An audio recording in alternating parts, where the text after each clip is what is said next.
lot of you may be familiar with Maslow's hierarchy of needs, but are you familiar with Maslow's 4 stages of competence? You see, whenever we're learning a new skill, we go through these 4 stages of competence outlined by Maslow.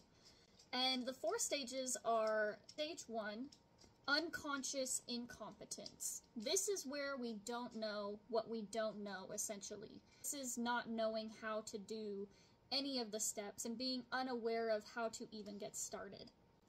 Then we move on into step number 2, which is Conscious Incompetence.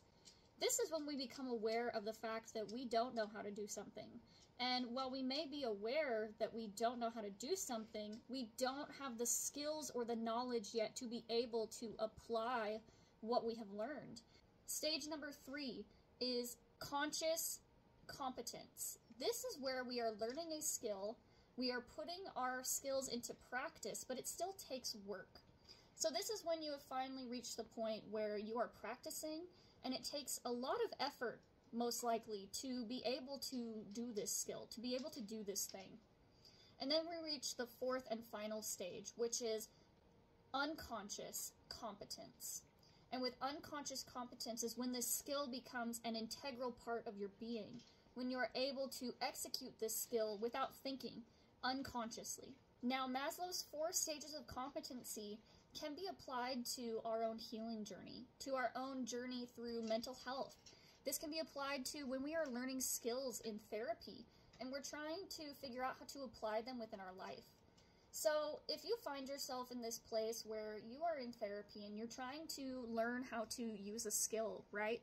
Don't be upset when you find yourself in this place of maybe knowing where you are lacking, knowing where you need to exact change, but not even knowing how to apply this change. This is where therapy is really helpful because this gives you the tools, but then we also have to learn through the process of how to apply it. We move from unconscious incompetence, not knowing how to use these skills, to conscious incompetence, where maybe we understand this is where we need to apply it, but we don't know how to yet. This can be where if you're trying to fix in your mind the way that you are speaking to yourself, you may not always be able to do it right away. You may still be in this place of having these knee-jerk reactions to things, and you are aware that you are having these knee-jerk reactions, but you don't know yet how to apply this skill. And that's okay, because this is all part of the learning process. Eventually, with enough practice, even if all you do to start is just recognizing that that was a moment where I could have used my skill better, eventually your brain will push you towards this place of conscious competence, where you can start being more aware of applying this skill. And it's a slow process. It takes time. This is learning. This is something that's not going to happen right away.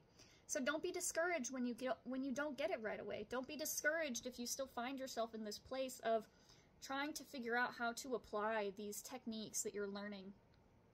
It's all part of the learning process. It's all part of healing. And, you know, it is a journey. It is not a race.